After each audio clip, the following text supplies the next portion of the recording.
Hello everyone and welcome back to a brand new video and welcome to day 59 of our F125 Hot Lap and Setup series. Yesterday we returned here to Sakhir for the Bahrain Grand Prix, of course, in the all-new 2025 Formula 2 cars. If you missed out on the video that went live a couple of days ago from Suzuka, I would highly recommend going back and checking it out. But yeah, Bahrain, a really difficult circuit with these cars on this game. A little bit of the opposite of Suzuka. Now, obviously, with the changes there, it actually feels better to drive in the Formula 2 cars than the Formula 1 cars. Bahrain, on the other hand, with all the new changes, feels a lot better in the F1 cars, but a lot more scary in the Formula 2 machines. This circuit has got a couple of horrible braking zones, a couple of horrible traction zones as well, which really kind of expose the weird way you have to drive the F2 cars inside this game. Of course, if you're new and you don't know what this series is about, I basically go through, I provide you with a race-ready F2 setup here inside F125. I then talk you around the circuit, what your braking points should be, what gears you want to be using, any other helpful nuggets of information I can provide, and then obviously I provide you with a setup, and of course a hot lap at the end of the video. As always, timestamps will be linked down in the description below. We're trying to hit 15k subs here on the channel as well at the moment. Get yourself subscribed if these are helping you out. And yeah, let's head out onto the track. Well, making our way then out onto the Bahrain circuit as we head in towards the final corner. You want third gear on the entry, and then you want to be getting on that loud pedal as early as you can. Carry the speed then as we make our way up towards the start-finish line. And of course, you're going to be leaving the car on the left-hand side of the circuit as we make the long run down in towards turn 1. Really tricky braking zone in these F2 cars. It's super easy to lock up the rears as we make our way in towards that first corner, but you want to be braking just at the start of the curb there. Don't allow the car to run wide onto it, but just be very careful all the way down to second gear, and you want to get to as close to that inside curb as you can. Short shift up through third on the exit, but turn 2 should be completely flat out, and then again just be very careful that you don't extend track limits off the corner. Back up through fourth and fifth gear then as we make our way up the hill in towards turn 4. Again, another really tricky braking zone. You want to brake just after the kind of little tarmac strip on the road, all the way down to second gear. Again, hug the apex but don't clip the curb, and then just as you go over the top of the bump, that is when you want to get on the throttle once again.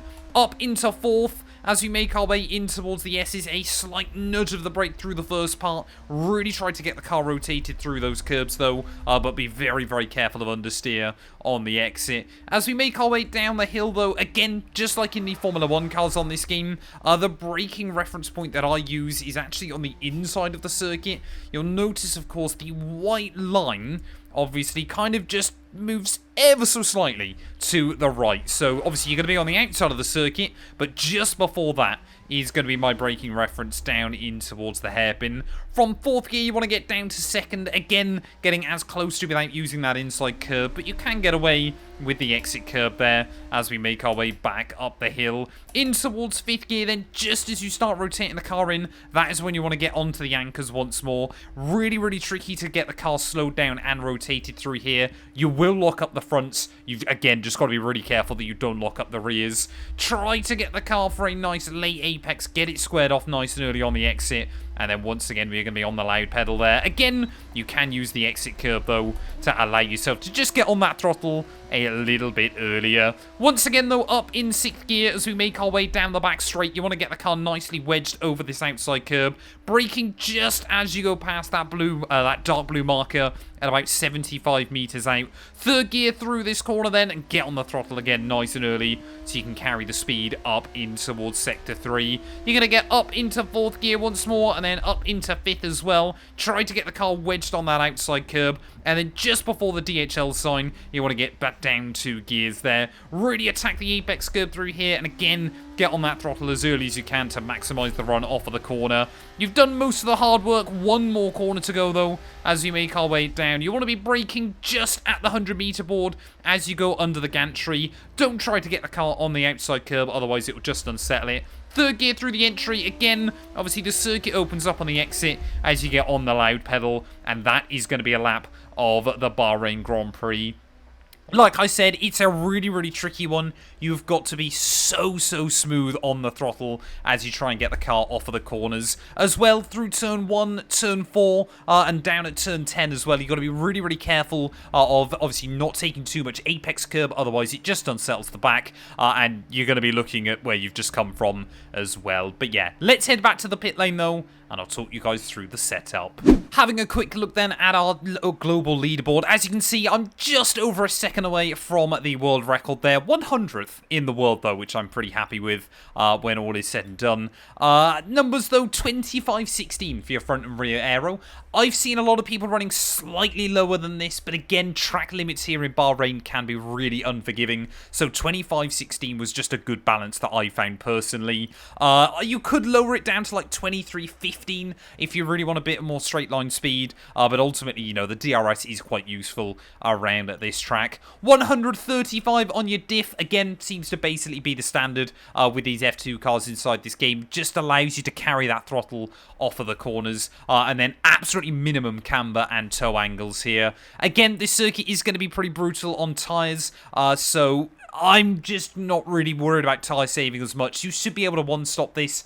Every Formula 2 race should be a one-stop, so that is what we've gone with there. 38.16 for your front and rear suspension, and then just like Suzuka, a firmer front anti-roll bar than at the rear as well. 18.12 on the ARBs, so seems like the firm anti-roll bars are the way to go inside this game, and then 18.46 for your ride height as well. Again, seems like you want to run firmer anti-roll bars in these cars, but you can get away with really low ride height as well. 57.100 for your brake bias and pressure. The most front brake bias I've ever ran inside this game. It just stops you locking up the rear in towards turn 1. It helps obviously alleviate rear locking up towards the top of the circuit as well. Of course, makes it a bit more difficult through turn 9 and turn 10, but ultimately this is what I found worked for me.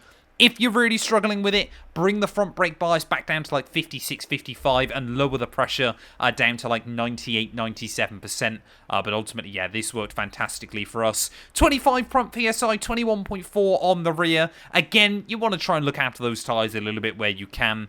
So obviously, yeah, running slightly lower pressures will hopefully give you slightly more traction, but you will be slightly compromised on a corner exit as well. Or, sorry, tyre life, you will be slightly compromised as well there.